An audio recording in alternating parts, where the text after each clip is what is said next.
Saludos Batfans y sed bienvenidos a este primer programa del canal de YouTube de Soy Batfan, que es ese proyecto divulgativo comandado por el gran Oliver Mayorga, el que tenéis en la cuenta @soybatfan, la web soybatfan.es, y que ahora arrancamos con este canal de YouTube que vamos a usar como un recurso más dentro de esta labor divulgativa y por supuesto pues, con objeto de seguir dando rienda suelta a nuestra pasión por el Señor de la Noche.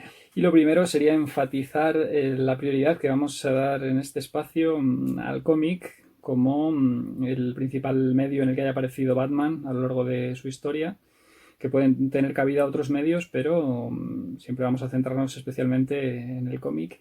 Y qué mejor manera de comenzar un canal sobre Batman y centrado especialmente en el cómic que con Batman Año 1 de Frank Miller, que puede considerarse como el relato por excelencia de los orígenes del Señor de la Noche y uno de los mejores cómics, casi por consenso unánime, y de los más difundidos.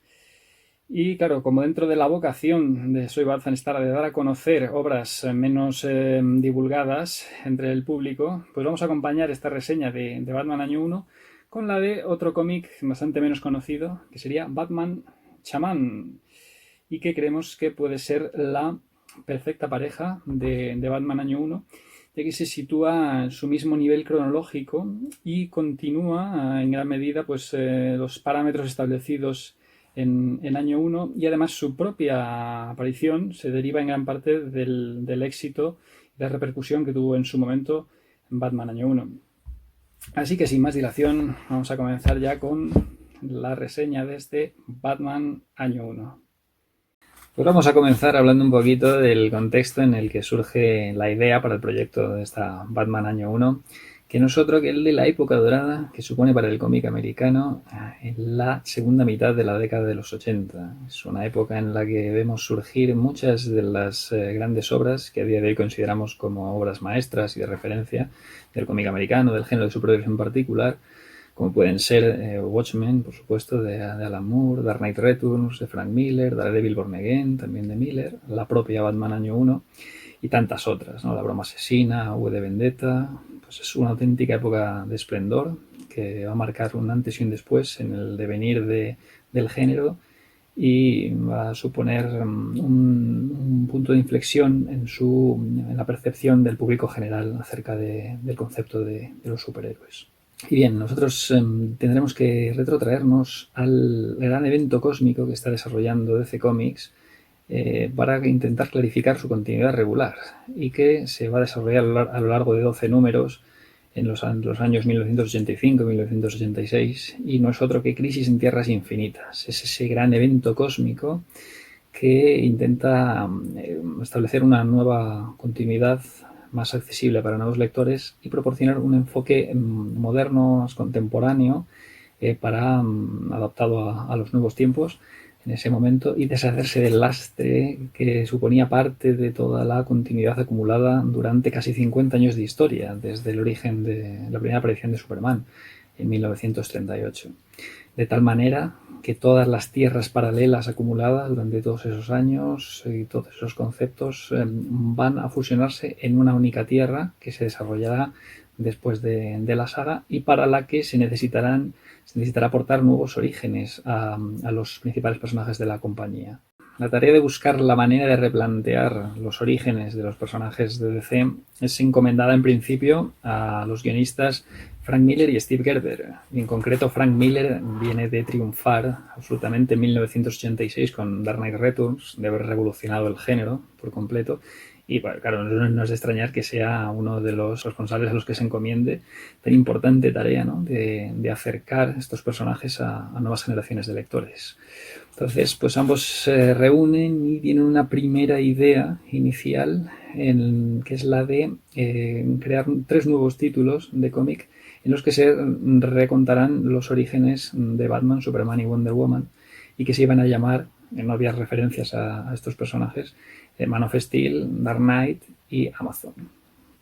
Y finalmente esta idea no fructifica, y entonces DC se plantea el incluir estos nuevos orígenes de los personajes en sus propias series regulares o incluso que sean renumeradas las series regulares en curso. Finalmente, pues para el caso de Superman, se lanzará la conocida miniserie Man of Steel por John Byrne. En el caso de Wonder Woman, el relanzamiento se realizará en gran parte por George Pérez. Y para Batman tenemos que tener en cuenta la importancia de que Denny O'Neil, el gran Denny O'Neil, un nombre mítico en el desarrollo de la mitología batmaniana, pues acaba de acceder al puesto de editor de los cómics de Batman. Recordemos a Denny O'Neil como junto a Neil Adams, cómo trajeron de vuelta los orígenes góticos oscuros para Batman en la década de 1970, después de muchos años con un tono mucho más camp en los cómics, muy influenciado por la serie de televisión de los años 60, ¿no?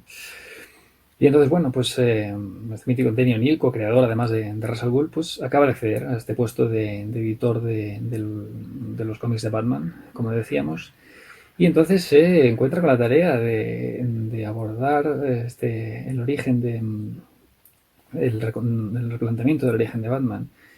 Entonces, evidentemente va a contar con Frank Miller al guión, no puede contar con otro que no sea él, ¿no? Después de haber revolucionado el planteamiento del personaje, como decíamos, en Dark Knight Returns. El planteamiento es que quizá que pueda renumerarse la serie o presentarse en una novela gráfica aparte. Este proyecto de relanzamiento del origen de Batman, que va a adoptar el título, que después ya vamos a conocer universalmente, que es el de Batman Año 1, ¿no? Sencillo, conciso y efectivo para transmitir la idea. Entonces, fijaos, ahí hay declaraciones de Frank Miller en las que él manifiesta su deseo de hacerlo en la colección regular y de no renumerarla, porque ello quizás supusiera simbólicamente una ruptura importante con todo el pasado, ¿no? Y él quiere pues abrazar todo ese pasado, quedarse con las partes que le interesen más, desarrollar, pero no intentar imponer esa ruptura, intentar abandonar todo el pasado, y por lo tanto al final este Batman Año 1 verá la luz dentro de la propia serie regular de Batman en los números 404 al 407 en el año 1987, inmediatamente después de esa crisis en Tierras Infinitas que ha traído, que conlleva pues el replanteamiento del origen de los personajes. Aquí sería interesante hablar un poco de declaraciones del propio Frank Miller relacionadas con su forma de abordar al personaje a la hora de situarlo en este nuevo origen de Año 1. En primer lugar, tiene claro que quiere volver a las raíces del personaje, a esos primeros cómics de Bill Finger y Bob Kane, en los que se adoptaba sobre todo un tono noir y policíaco, y quiere situar a Batman en una atmósfera realista, mundana, sacar un poco de todo ese tono más de fantasía y de incluso ciencia ficción en el que había derivado durante las décadas de los 50, 60, y volverla a traerlo a un entorno más realista, ¿no?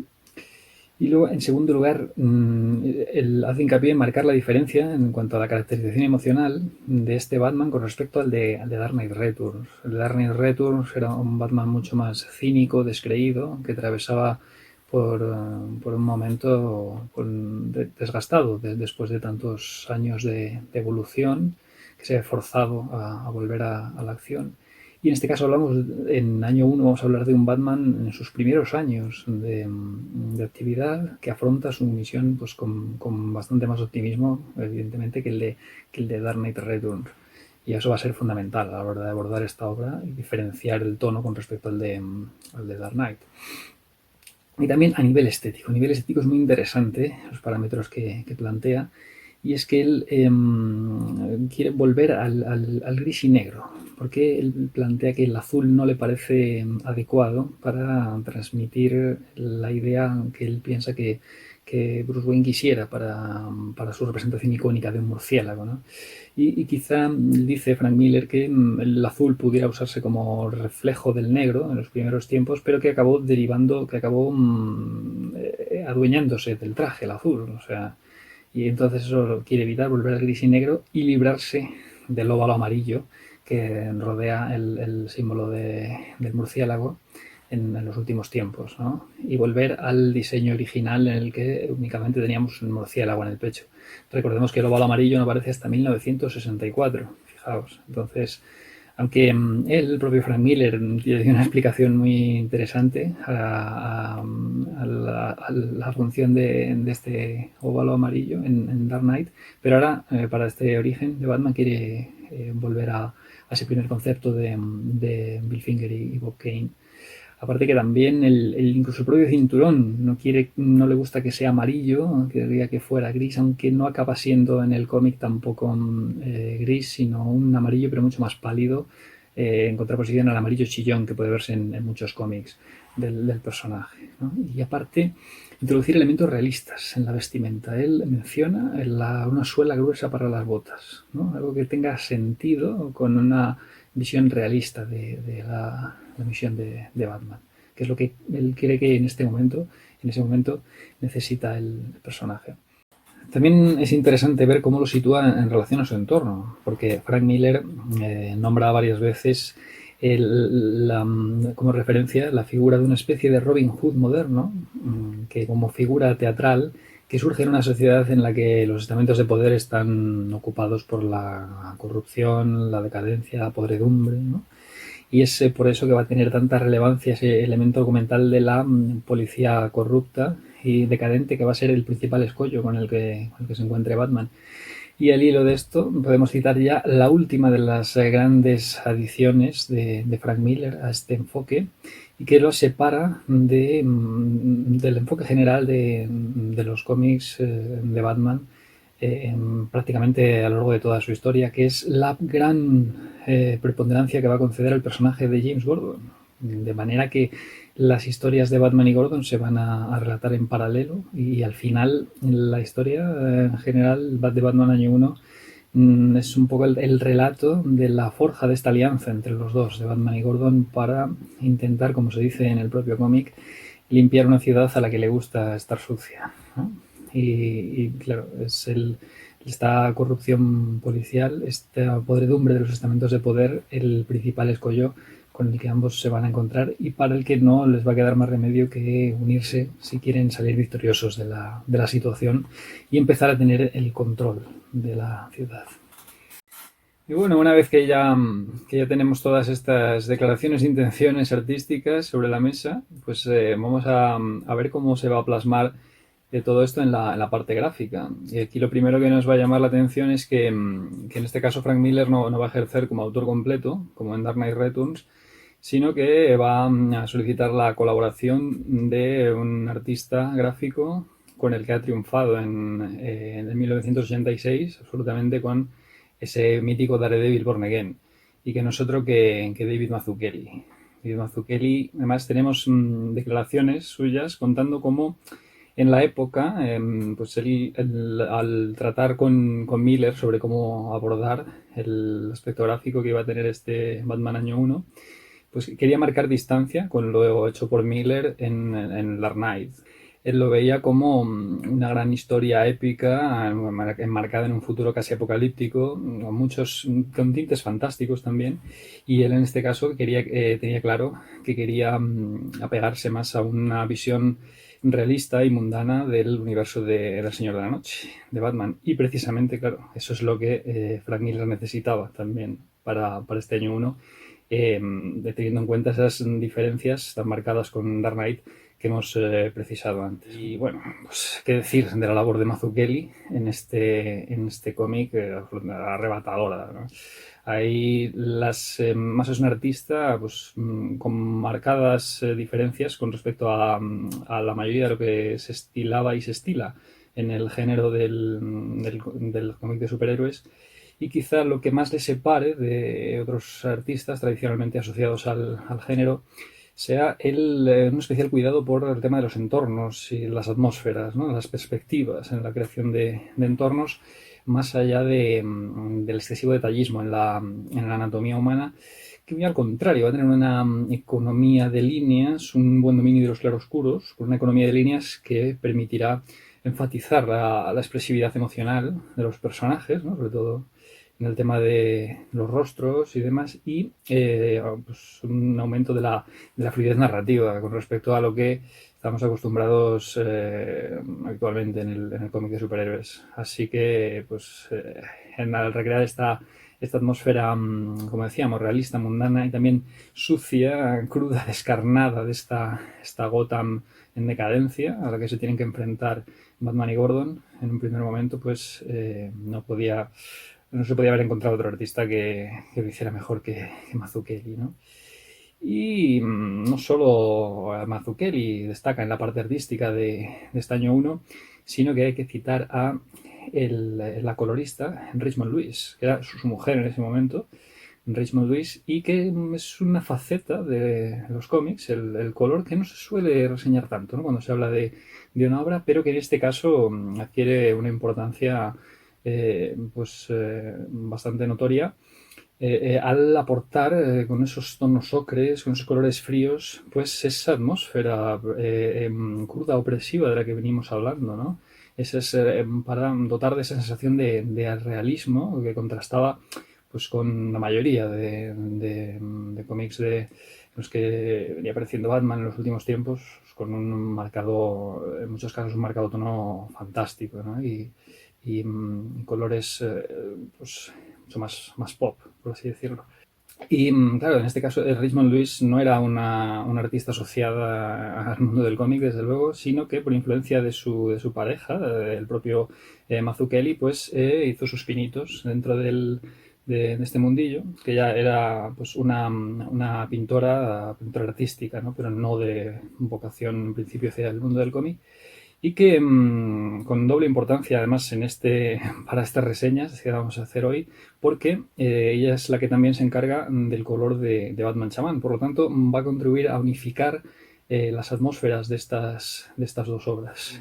Después no se prodigó mucho en el mundo del cómic, no siguió en gran medida su trayectoria Richmond Lewis, al igual que el propio David Mazzucchelli, que pues después de triunfar absolutamente, de deslumbrar con Born Again y con esta Batman Año 1, pues después ya se dedicaría a proyectos más personales y no le volveríamos a ver prácticamente por el género de superhéroes.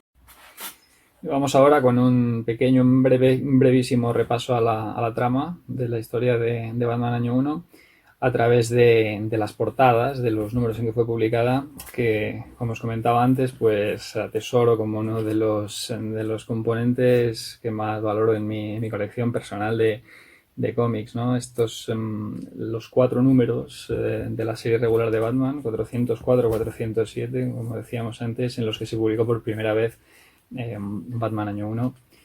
Y cómo no, aquí tenemos esta portada tan icónica, el Batman 404, este número que marca desde luego un antes y un después en el devenir del personaje de Batman, bueno, y podríamos decir que del género de superhéroes en general, ¿no? Esta portada tan icónica y que hemos visto después recreada en el mundo audiovisual también.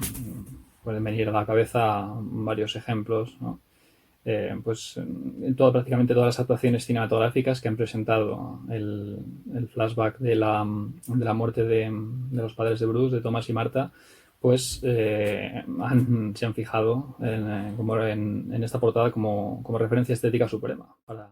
Y bueno, aquí, ¿qué es lo que se nos cuenta? Pues la llegada de Bruce Wayne y Jim Gordon, como decíamos, en paralelo. Ese es fundamental para esta historia, la narración en paralelo de las vicisitudes por las que ambos tienen que atravesar. Entonces, su llegada en paralelo, Jim Gordon por un modo más terrenal, ahí a través del tren, Bruce Wayne en avión, lamentando no haber llegado por un medio más apegado a la realidad con el que pudiera ir tomando conciencia del terreno pantanoso en el que se va a mover. Y bueno, su primera toma de contacto con esta realidad tan complicada, que es la Gotham que se ha sumida en el caos y la corrupción en ese momento, y cómo salen escaldados estas primeras experiencias. Ahí tenemos ese episodio épico en la vida de Bruce, su primera incursión en los barrios conflictivos, problemáticos de Gotham, vestido de veterano, con esa vestimenta de veterano de Vietnam, esa cicatriz maquillada en la cara como elemento de distracción para que nadie pudiera reconocerle. Y pues el gran componente de fracaso, ¿no? Al ir como un simple civil sin asociarse todavía a la figura icónica del murciélago, pues acaba todo un rapapolvo, ¿no? Pierde en una pelea en la que se ve inmerso, por cierto, con la que después será Catwoman, con Selina Kyle. Aquí también desde el principio se nos presenta ya una Selina Kyle que es otro elemento reinventado en gran medida por Frank Miller y que aquí se nos presenta como una, bueno, podríamos decir una prostituta asociada al sadomasoquismo, ¿no? Con todos esos elementos felinos del látigo y demás, ¿no? Pues es un poco lo que Miller acaba relacionando con esto. Y bueno, esa indumentaria, ese corsé de dominatrix, un poquillo y demás.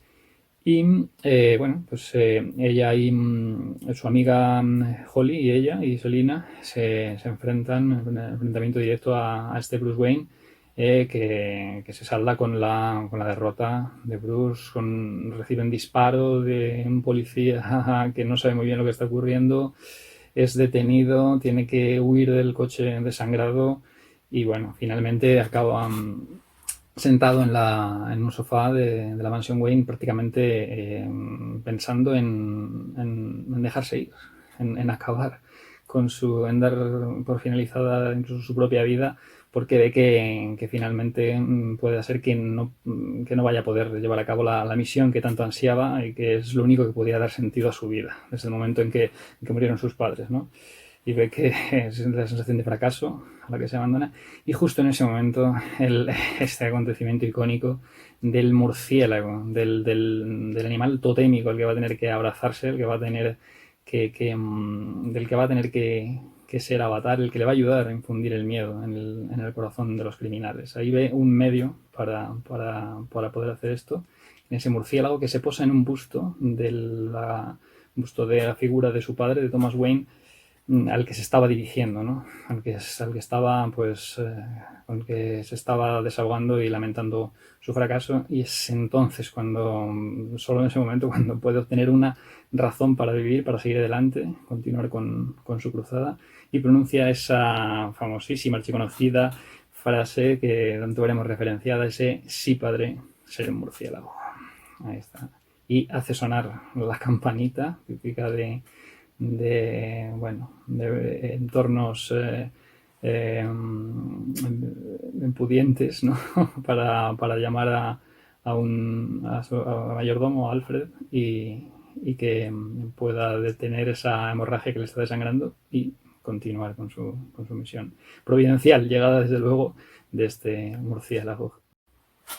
Y en el caso de Jim Gordon, pues esta primera toma de contacto también le reserva pues un severo varapalo inicial al tomar conciencia de la terrible corrupción que está asolando la policía de Gotham, de estas instituciones podridas hasta la médula, y sobre todo representada por las figuras de dos personajes que serán muy reconocibles dentro de esta historia y que posteriormente podremos volver a ver en otras historias de Batman, como son el comisario Loeb, también adaptado en el mundo audiovisual. Tenemos ahí en Batman Begins, aunque no se le da esta connotación problemática de un corrupto supremo, como se representa aquí en Año 1, y el Detective Flash, que es el compañero inicial que se le asigna a Gordon y con el que va a poder apreciar en toda su crudeza hasta qué punto está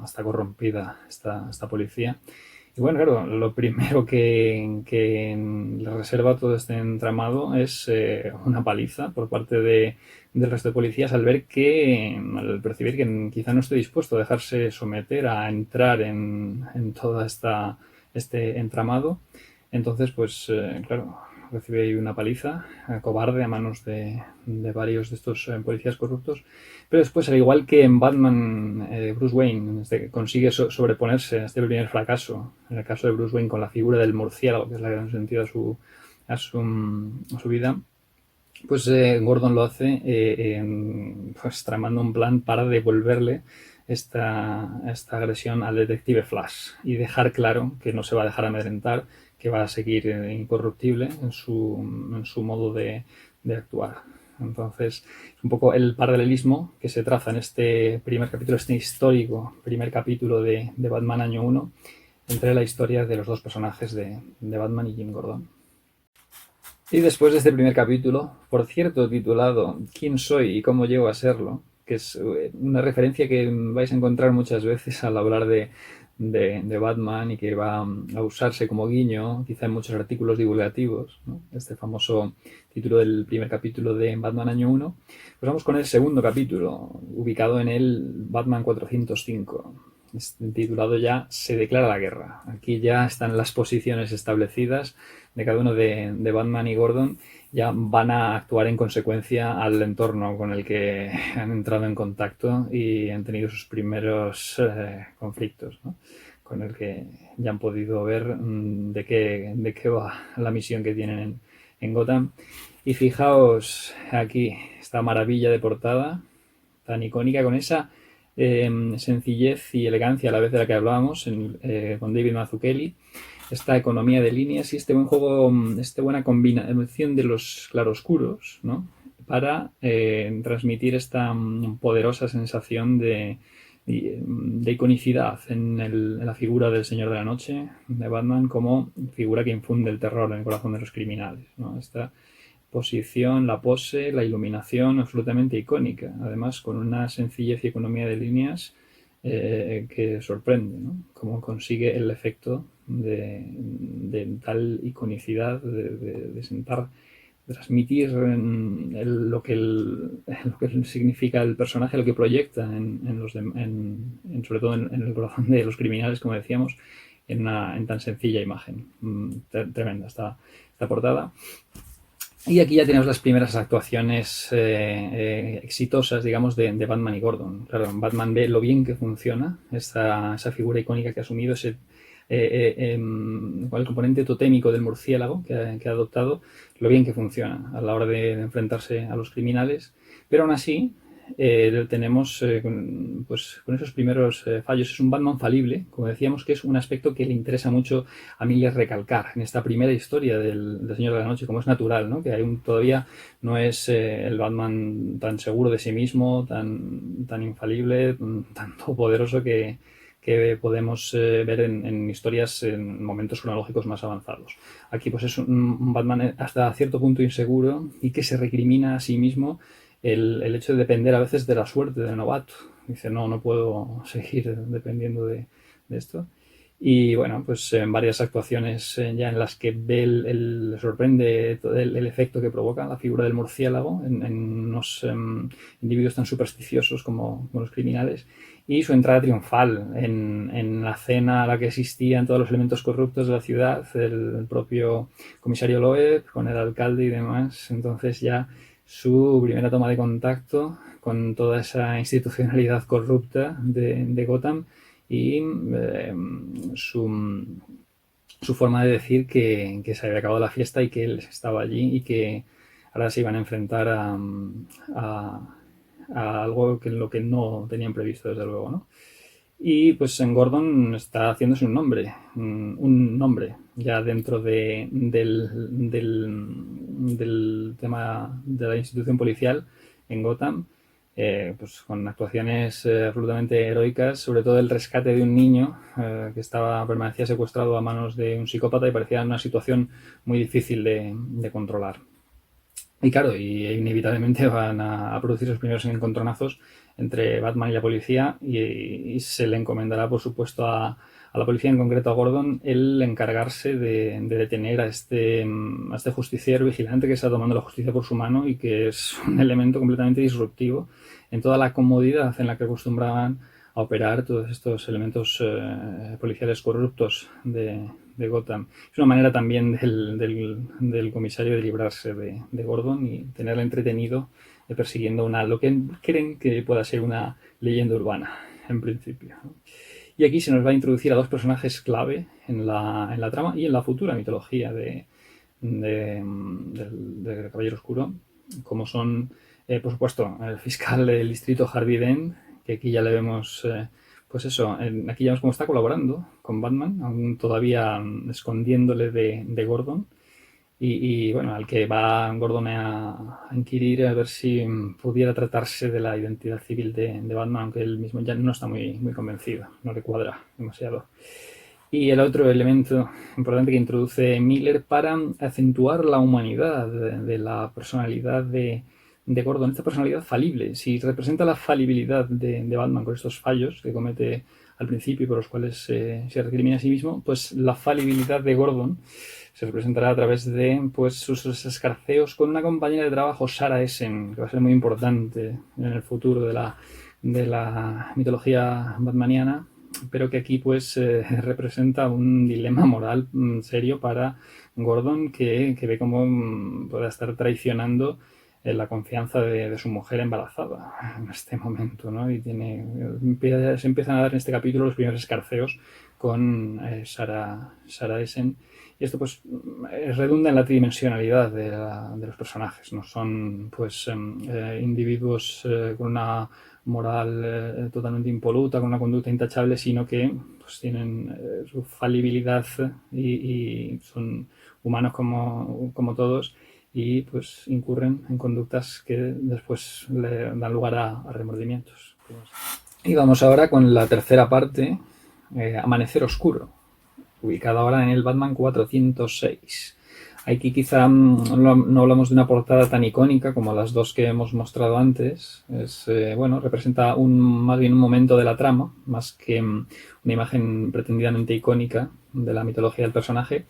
Pero bueno, aquí se nos establece, pues sí, la base de los acontecimientos que ocurren en el cómic, en este tercer episodio concreto, que son pues unos que han quedado ya establecidos como bueno, icónicos en historias que se ambienten en el primer año o en las primeras andanzas del personaje, que es el enfrentamiento con la policía, el inevitable enfrentamiento con la policía, de un vigilante que se está tomando la justicia por su mano. Y bueno, pues el Batman viéndose acorralado por la intervención policial. Y Gordon, pues viéndose obligado a enfrentarse a él, aunque ya empieza a tener sus primeras dudas sobre que está haciendo lo correcto, y al enfrentarse a él, porque ve que probablemente la influencia de Batman esté siendo positiva en la ciudad. Entonces, bueno, aquí este momento que va a quedar ya pues, como icónico, ¿no? Esto es lo que decíamos en historias ambientadas en los primeros años del personaje, lo veremos traducido en el mundo audiovisual. Pues se nos vienen a la cabeza dos ejemplos muy claros, como son el Batman Begins. Tenemos una secuencia prácticamente recordando este mismo momento de Batman acorralado en un edificio, pues rodeado por las fuerzas especiales policiales. Y también en La Máscara del Fantasma. La Máscara del Fantasma, pues también tenemos ahí, ¿no?, a la policía persiguiendo a este vigilante misterioso que ha irrumpido en la ciudad. Aparte de, bueno, también los primeros momentos de fracaso de Batman con indumentaria civil también son recogidos en estas mismas dos obras audiovisuales. En Batman Begins y La Máscara del Fantasma también se nos presentan las primeras intervenciones de Batman con uniforme civil, ¿no?, de distinto aspecto, pero bueno, ese mismo concepto pues también va a quedar como referencial, como icónico para las historias de origen del personaje. Esto ya nos va dando una idea de la trascendencia de este año 1 y de cómo todas las historias que pretendan abordar este primer año de existencia cronológico del personaje en su universo, pues van a tener que tirar de elementos establecidos aquí en Batman año 1. Y aquí hemos llegado ya al último capítulo, al capítulo 4 de Batman año 1, el Batman número 407, La amistad necesaria. Aquí, ¿a qué nos hace referencia este título? Evidentemente a la forja definitiva de la alianza entre estos dos hombres, Batman y Gordon, y que volvemos a la iconicidad en la portada, ¿no? Aquí ya es otra absolutamente referencial. Y bueno, aquí es lo que pues se nos relata eso, cómo ya queda por fin forjada esa alianza que durará años y años. Y claro, aquí ya pues están al límite, todas las fuerzas policiales corruptas han sido puestas al límite por Batman y Gordon, en peligrar su reinado y bueno, pues adoptan ya medidas extremas como es la de secuestrar al hijo recién nacido, ahora ya recién nacido de James Gordon y bueno, poner en serio peligro su vida, para lo cual será decisiva la intervención de Batman, en este caso como civil. La situación requiere que sea Bruce Wayne como una indumentaria civil, no con el traje de murciélago, el que rescate al hijo de Gordon, con Gordon percibiendo que se trata del propio Batman, aunque bueno, por circunstancias de la historia, pues no lleva en ese momento las gafas, no puede reconocer, distinguir claramente sus rasgos, no reconoce quién es, pero sabe que se trata del propio Batman y bueno, supone es el espaldarazo definitivo a la forja de esta alianza. Y aquí tenemos esta grandísima historia, esta historia referencial que en lo sucesivo pues, va a ser siempre la eterna referencia a la que se acuda cuando quieran abordarse historias ambientadas en este primer año de existencia de Batman. En este primer año, además, que se ha ido distribuyendo a lo largo de la historia en tiempo real. O sea, durante la historia se nos dan referencias de fechas que van avanzando a lo largo de la historia, constituyendo todo un año en tiempo real durante la historia de Batman año 1, que abarca este primer año de trayectoria de Batman y Gordon, porque volvemos a acentuar una vez más la importancia de Gordon en la trama, al grado de convertirse en coprotagonista. Hay quien dirá que incluso con mayor preponderancia que el propio Señor de la Noche. Es el gran elemento que Gordon trae, que Miller trae a la palestra. Y vamos ahora con esa otra gran edición de la época de Planeta de Agostini, que no es otra que la que yo considero mi favorita de todas las publicadas en España. Porque si antes os hablaba de quizá la que más me marcó por el contexto y demás, ahora hablamos de la que yo considero objetivamente la mejor en calidad y desde luego que mi favorita de las que hemos tenido, no es otra que el Absolute. Ahí estamos. El formato Absolute, como podéis comprobar, ¿no? La diferencia con el formato comic book habitual es bastante ostensible. Y para mí, desde luego, no hay otra edición que supere a esta, publicada por Planeta de Agostini. Y aquí ya sí que tenemos, aparte de, bueno, pues por supuesto el formato ampliado para poder disfrutar a todo lujo de las grandes imágenes de Mazzucchelli. Es un formato que yo, la verdad que agradezco mucho y, vamos, me gusta muchísimo, pero parece ser que no fue demasiado exitoso en el mercado español porque, digamos que se abandonó. O sea, Planeta publicó varias de las grandes obras de referencia de DC Comics en este formato, pero después no ha vuelto a ser adoptado por ECC después, y bueno, estos absolutes publicados se circunscribieron a un periodo concreto y después no se volvió a estirar demasiado, ¿no? Parece ser que no, que comercialmente quizá no funcionó como se esperaba, pero vamos, una verdadera pena porque yo lo considero formato estupendo. Y aquí ya sí que encontramos pues un montón de extras, de bocetos, diferentes esbozos de aquí apuntes de Mazzucchelli y tal, bueno, pequeños artículos hablando de la obra. Aquí ya sí que tenemos el concepto de los extras, al que hoy día estamos tan acostumbrados, pues aquí ya sí que está bastante presente, ¿no? Yo, si podéis haceros de luego con ella, ni os lo penséis, por supuesto, claro, descatalogada, de la época de Planeta, además este formato muy codiciado hoy día en el mercado de segunda mano, el tema del Absolute, así que 5 estrellas para esta edición. Y ahora sí, ya saltamos a la editorial que actualmente publica DC en España, con sus más y sus menos, pero en general con bastante buena fortuna, que no es otra que ECC Comics. Y aquí voy a destacar en primer lugar la edición del 30 aniversario, que se publicó junto con otras grandes obras de referencia de Batman, que también tuvieron su edición de 30 aniversario, con esta característica portada de tono predominantemente blanco. Y pues aquí la veis.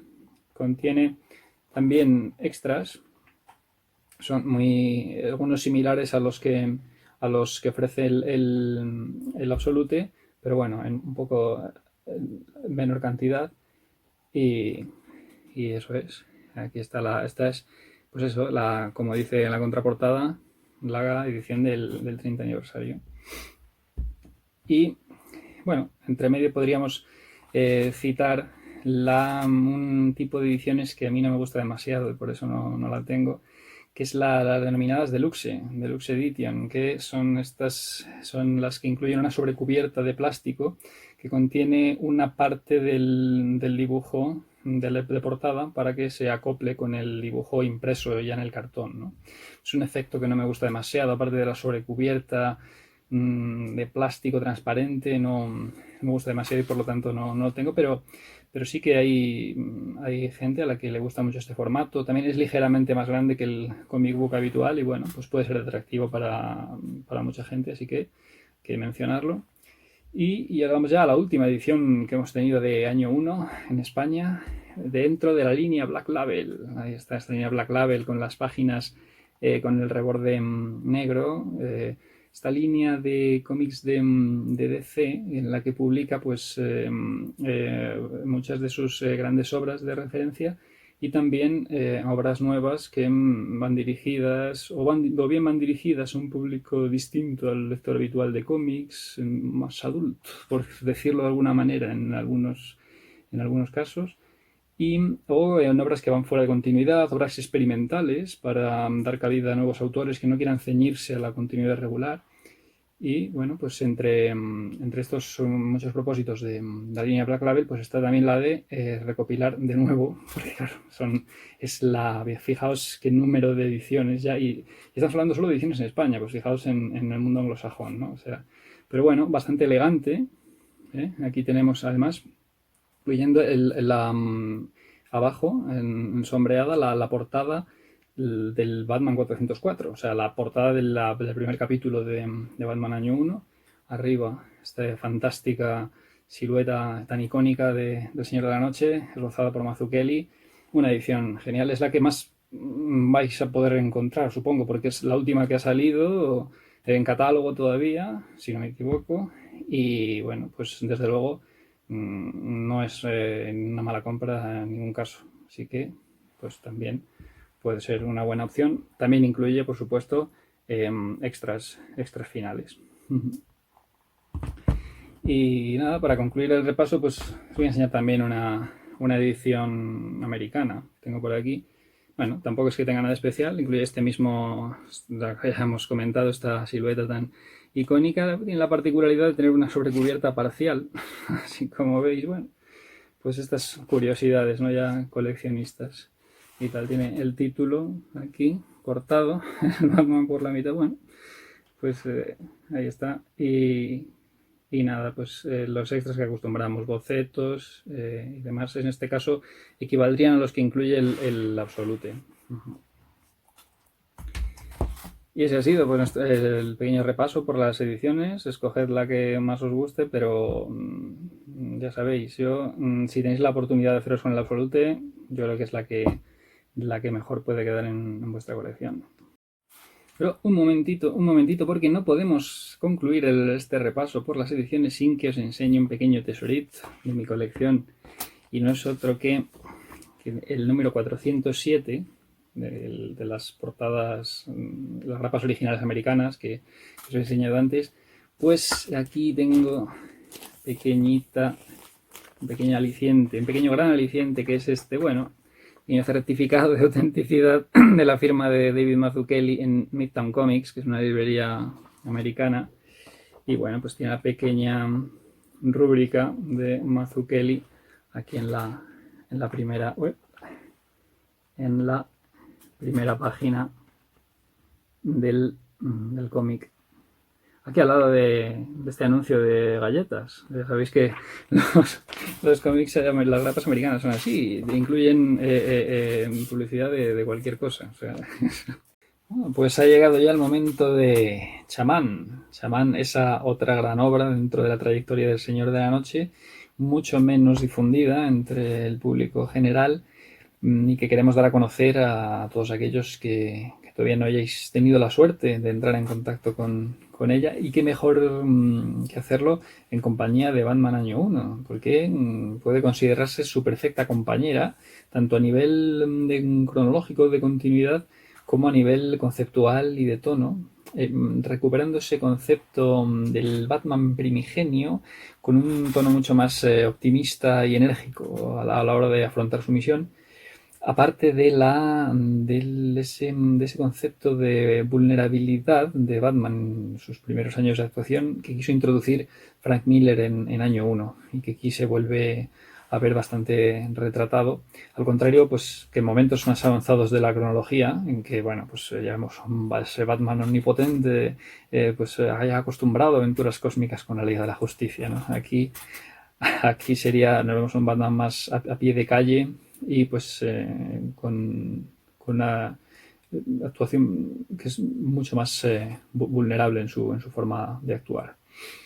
Y hay que decir que este cómic tuvo una repercusión importantísima en su momento, porque hay que remontarse al año de su gestación, ¿no? Al año de su publicación, que no es otro que 1989, ese grandísimo año para la trayectoria del Señor de la Noche, que no es otro que el de la segunda ola de Batmanía. Hemos tenido varias olas de Batmanía a lo largo de la historia.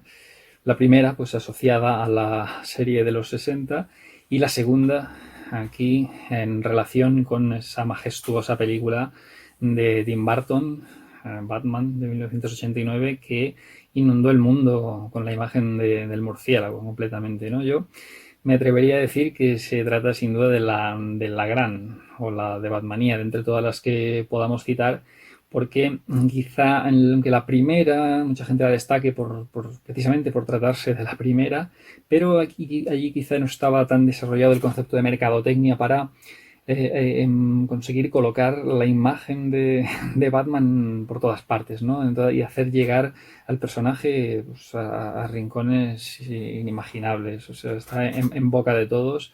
Batman en ese año 89, crucial para la trayectoria del personaje. Y es el año en el que se va a publicar esta historia. Entonces, ¿cómo se llega al concepto de chamán? Pues hay que repasar un poquillo la situación editorial de Batman ese año, en 1989, en el que sorprendentemente solo cuenta con dos series regulares, lo cual a día de hoy nos parece rarísimo, ¿no? En la época en la que está afrontando su gran periodo de Batmanía, únicamente con dos series regulares, que son las primeras en aparecer de Batman. Pues Detective Comics, que fue la serie en la que hizo su primera aparición en aquel mítico número 27 de 1939, y Batman, la serie homónima, que lleva el título sencillamente titulada Batman, aparecida ya en 1940. Esas son las dos. Y en el intermedio entre el 39 y el 89, pues hombre, ha habido algunas series regular más asociada a Batman, pues como World's Finest, que es la serie que protagonizaba junto a Superman, o The Brave and the Bold, que era en principio una serie de team-ups de personajes DC, pero que después derivó en serie de team-ups de DC, pero la que siempre se presentaba a Batman y a otro héroe de DC. Entonces puede considerarse también una serie regular de Batman. Tuvimos Batman y los Outsiders, cancelada justo paralelamente a Crisis en Tierras Infinitas. Y claro, en ese momento, en el 89, pues hay que recordar que aún no se ha desarrollado ningún spin-off, ninguna serie regular de personajes asociados a la mitología Batman, como tuvimos después. Pues tuvimos Robin, Catwoman, Azrael, Nightwing, todos, ¿no? Lo que hoy día estamos acostumbrados, en aquel momento no había ninguna. Entonces, es el momento, sin ninguna duda, de lanzar una tercera serie regular de Batman, ¿no? Hay que aprovechar ese tirón brutal de la grandísima película de Tim Burton. ¿Y qué concepto es el que se va a usar para esta serie? Pues aprovechando también la grandísima repercusión que ha tenido Año 1, publicada en el 87, pues lanzar una colección en la que se publiquen historias ambientadas en estos primeros años de trayectoria del Caballero Oscuro y que por lo tanto no estén sujetos a la continuidad regular en curso de las otras dos series. Y es así entonces como nace Legends of the Dark Knight, la tercera serie regular de Batman en ese momento, en 1989, y la primera serie de Batman en solitario desde 1940. La primera serie regular en solitario de Batman en 49 años. Así que fijaos la magnitud del acontecimiento, ¿no?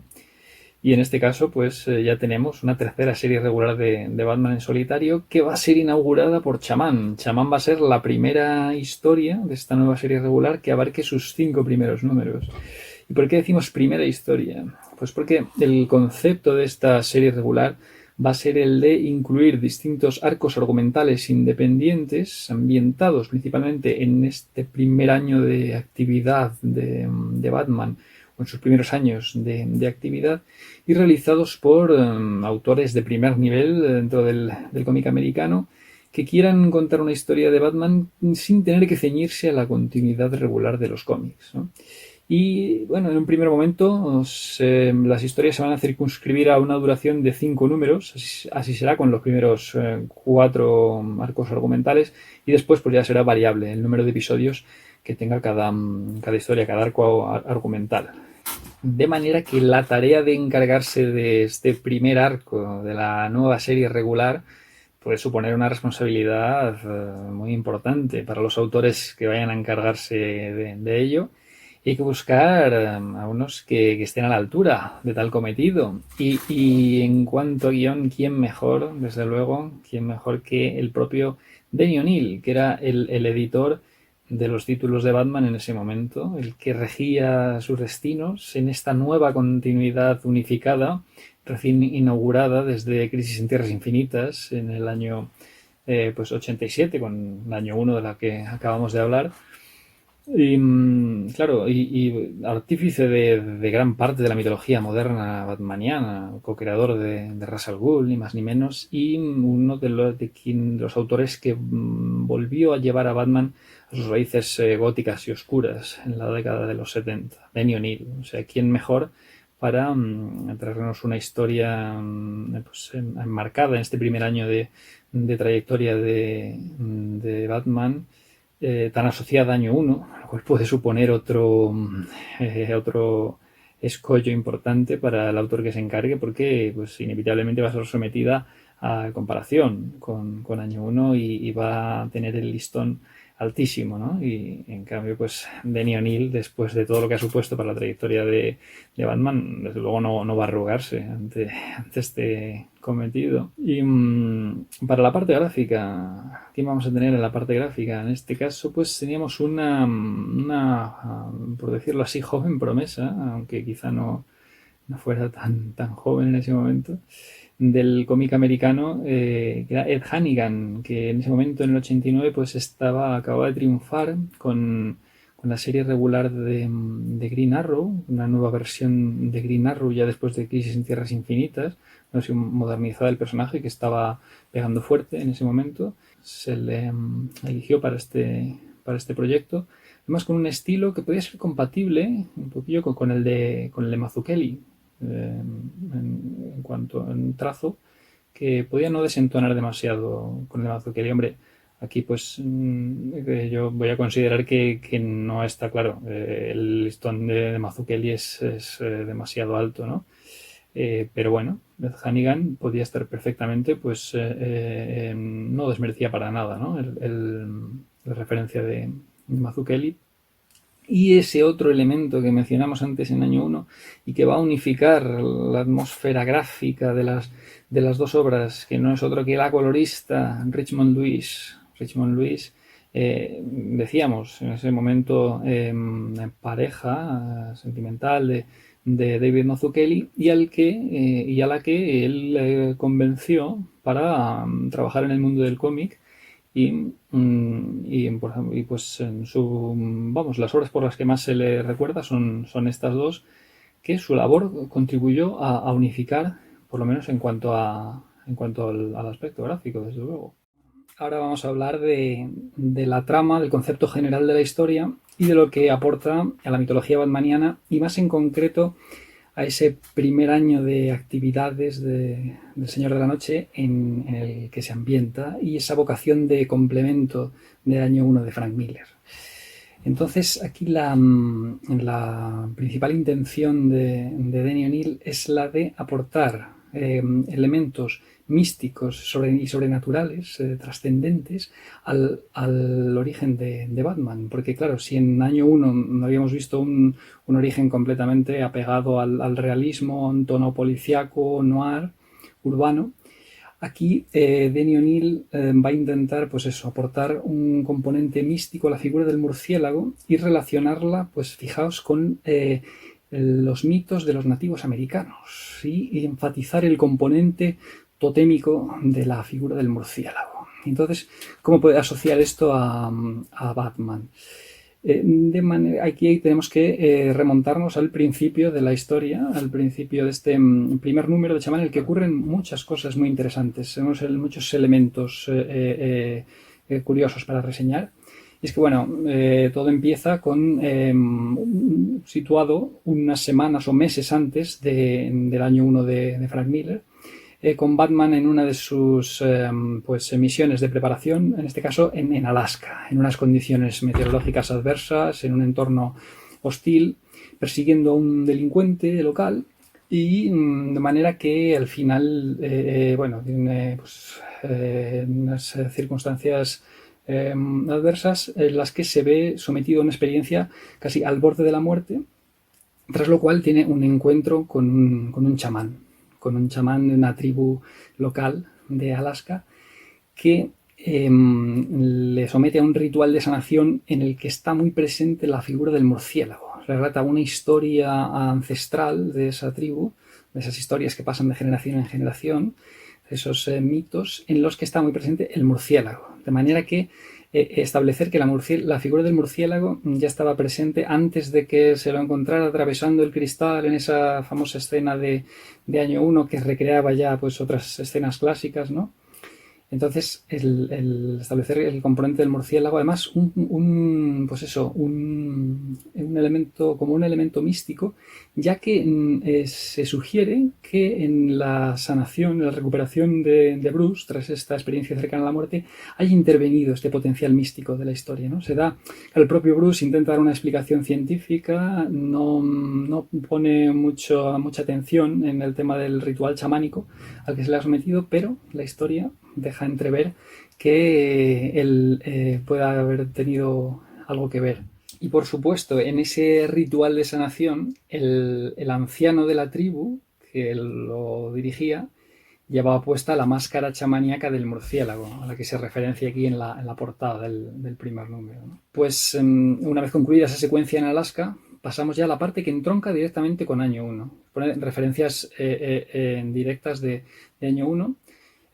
Bruce Wayne llegando a Gotham, encontrándose con Alfred y demás, y le vemos ahí el día de su incursión en los barrios problemáticos de Gotham, en el East End, ya sabemos, vestido de veterano vietnamita, pues ahí le vemos con esa misma indumentaria despedirse de Alfred y dirigirse a su misión, que sabemos que ese día acabará en profundo fracaso, y después le tenemos al borde de la muerte, desangrándose sin motivos para continuar en la mansión Wayne, y hasta que de repente ve atravesar a un murciélago, atravesar la cristalera, y entonces es cuando tiene la señal de que debe adoptar el potencial totémico de ese animal para infundir miedo en los criminales.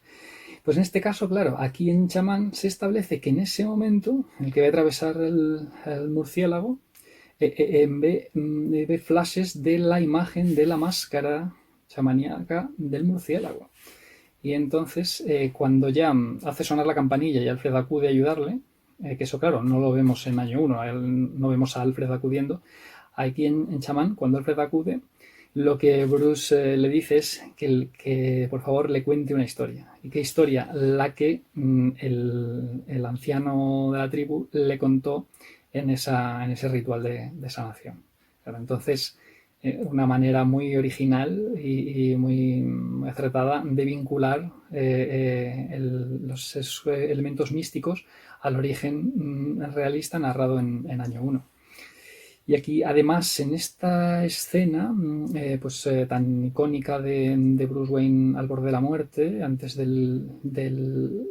la aparición del murciélago en la mansión Wayne, ahí y aprovecha en Chamán para introducir otro elemento de la mitología más clásica de Caballero Oscuro, que no es ni más ni menos que esa famosa frase de los criminales son cobardes y supersticiosos, que se pronuncia por primera vez pues, en el principio de los tiempos, en el propio año de la creación de Batman, en 1939, dentro de Detective Comics 33, por el propio Bill Finger, co-creador de Batman.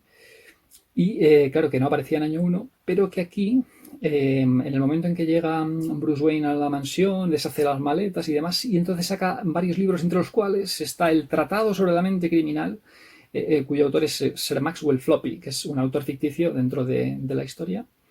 Y entonces ese libro lo tiene a su lado cuando está en este momento de trascendente en el que está a punto de dejarse morir, y entonces lee esa frase dentro del libro, recuerda a la frase de los criminales son cobardes y supersticiosos, de manera que también la pronuncie, al igual que en Detective Comics 33, en la que lo pronuncia en un contexto similar, ¿no? Antes de ver un murciélago a través de en la mansión, aunque claro, en Detective Comics 33 no está en esta situación al borde de la muerte, desangrándose y demás, pero bueno, es como hacer una referencia a la mitología más clásica dentro de la versión modernizada del origen, ¿no?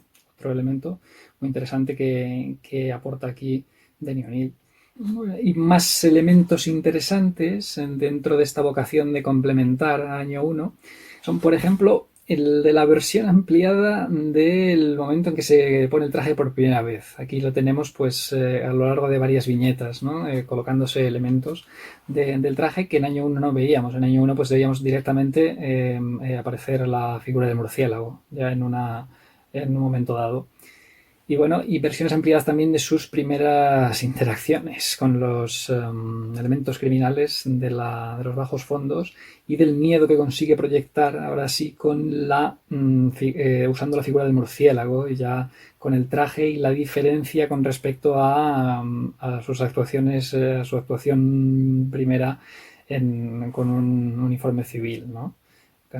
Entonces, aquí pues además recreaciones absolutamente icónicas por parte de Ed Hannigan. Está muy afortunado en recrear la figura icónica del murciélago y cómo puede infundir ese terror en los criminales. Hace un uso muy acertado de todos de la figura del murciélago. Y a partir de aquí ya Batman se va a ver sumido en una complicada y retorcida trama que tiene mucho que ver con su experiencia pasada en Alaska, de la que hablábamos al principio, ¿no? Él ya a lo largo de los números se va a desarrollar toda esa trama, con un importantísimo componente detectivesco que se enfatiza mucho aquí en este cómic, como corresponde, ¿no? A un Batman que además, como decíamos antes, intenta reflejar su condición de mayor falibilidad, ¿no? De no ser un Batman experimentado, sino todo lo contrario, Batman primigenio, y que no cuenta con tantos recursos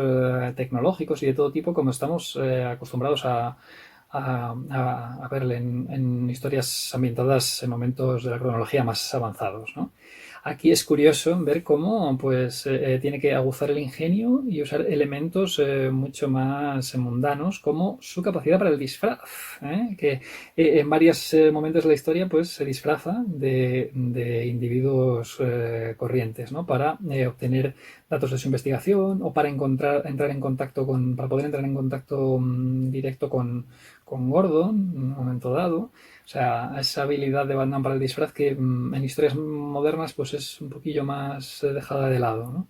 Es muy curioso. Y además no tiene ese otro elemento llamativo, el medio de transporte que usa para desplazarse, que no es otro que a Alfred como chofer en un automóvil convencional. Aquí, claro, todavía no tiene el Batmóvil, está en el primer año de actividades y claro, es Alfred quien conduce, claro, los dos vestidos de civil, conduciendo por Gotham, intentando vigilar, controlar lo que está ocurriendo, en busca de la acción, ¿no? de esa acción a lo largo de toda la historia.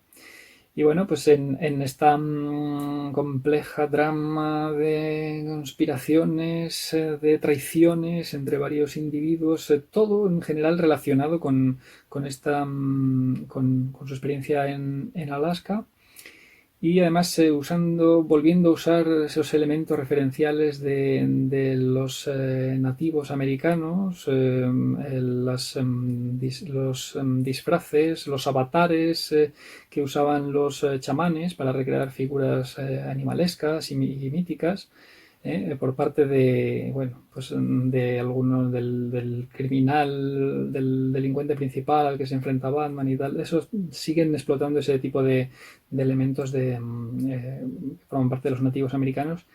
Y al final, pues se vuelve otra vez a este componente sobrenatural del origen de Batman, dejando en el aire si ha sobrevivido gracias a esa influencia mística y no sin una explicación racional, ¿no? Porque hay un momento en el que Batman cambia las balas de la pistola del antagonista por balas de fogueo para así crear un truco de teatralidad, ¿no? Y ver como que es invulnerable, pero resulta que en realidad las había vuelto a cambiar después y cuando se comprueba las balas de la pistola son de verdad, ¿no? Son reales, son balas. Y claro, ahí se especula con que este componente sobrenatural de su origen, esta influencia del murciélago en su persona, pues haya podido ser lo que le haya salvado, ¿no? Y vuelve a encontrarse con este anciano de la tribu que dice que lleva la mirada, lleva el murciélago dentro de sí, entonces se juega un poquillo con ese concepto. Y al final Batman conservará esa máscara de chamán representando al murciélago, será en un lugar privilegiado dentro de la Batcueva. Será uno de los primeros trofeos famosos, esa famosa costumbre de Batman de guardar trofeos de sus misiones, ¿no? Tras que luego ya en momentos más avanzados vemos el dinosaurio, la moneda gigante de 2 caras, la carta de Joker. Pues uno de esos primeros elementos fue esta máscara de murciélago de chamán. Por todo esto, pues yo diría que puede considerarse a Chamán como la pareja perfecta de año 1.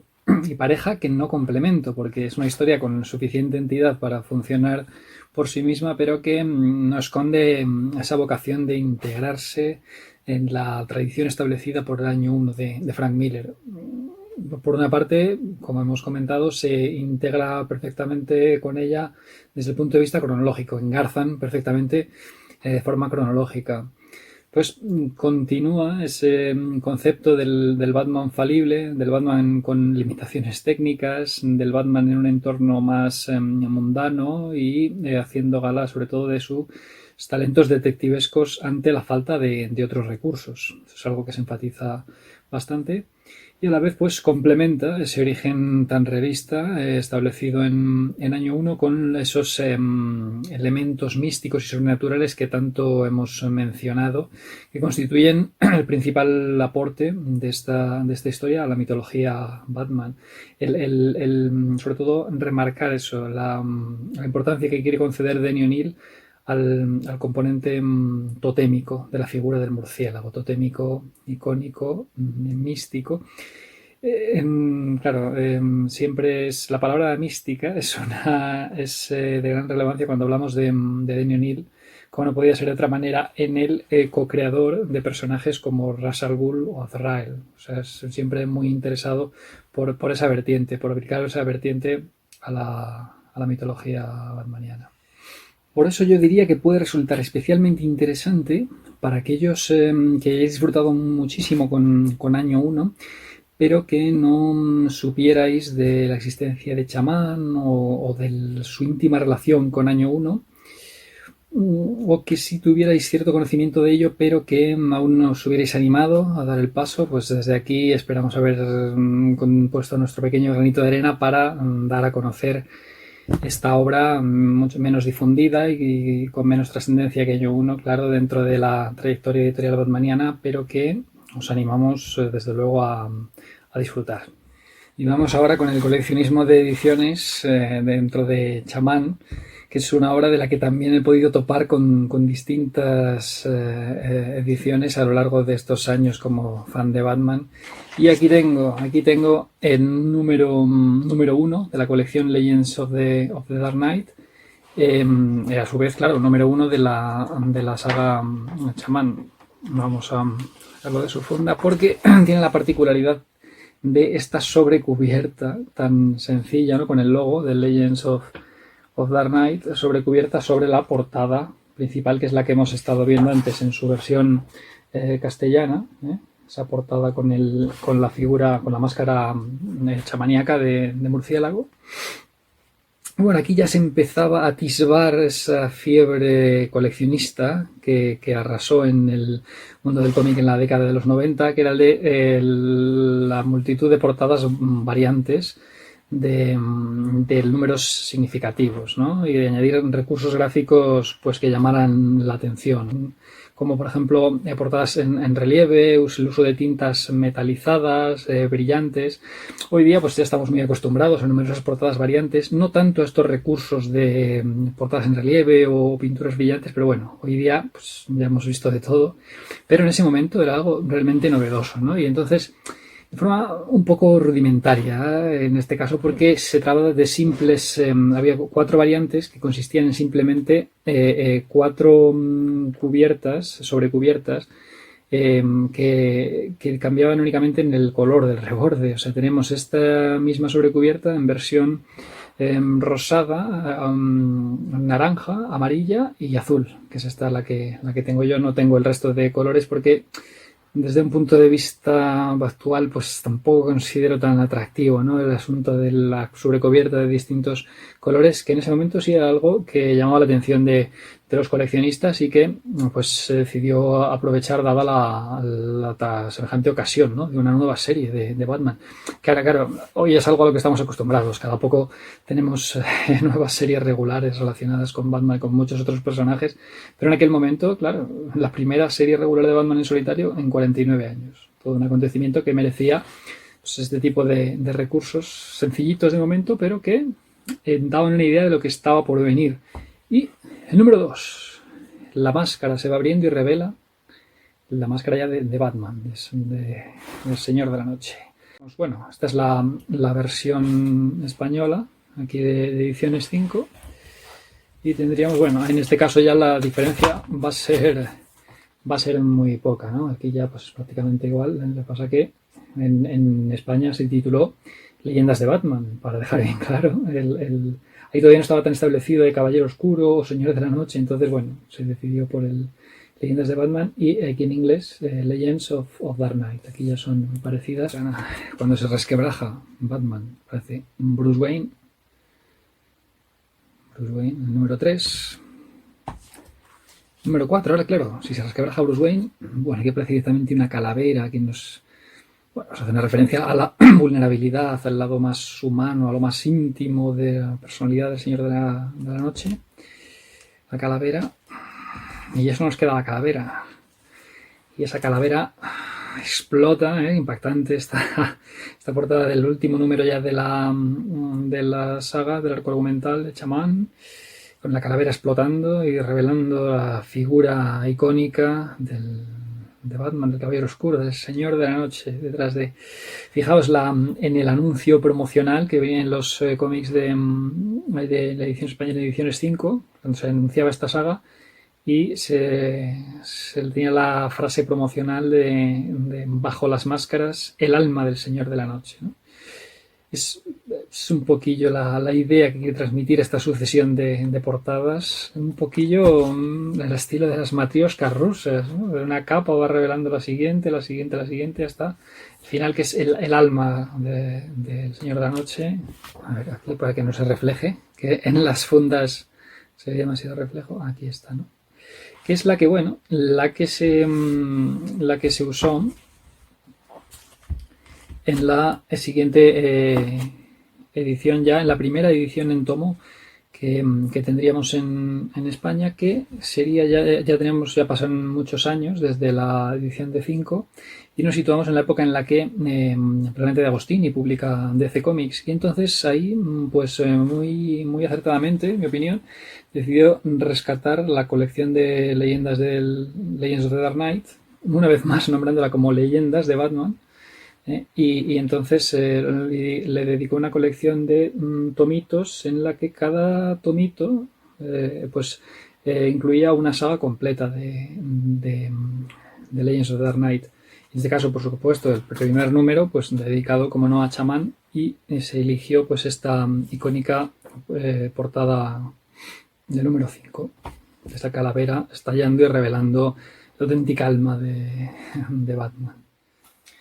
Y por último vamos ya con la edición que más fácil os va a resultar de encontrar actualmente, que no es otra que la de FC Ediciones, la editorial que publica DC en España desde hace unos años y que nos trajo por fin Batman Shaman en tapa dura, como se merece y como no podía ser de otra manera, dentro del sello grandes autores de Batman, como corresponde al gran Denny O'Neil, Ed Hannigan, Richmond Dewey, la colorista, no olvidemos. Y bueno, pues una edición bastante elegante. Como veis, se volvió a volvieron a elegir la portada del número 5 americano, como en la de Planeta, ¿verdad? Que es la portada que quizá mejor represente el espíritu de la obra, pero también en la contraportada la máscara chamaníaca del murciélago, tan simbólica, tan representativa dentro de esta historia.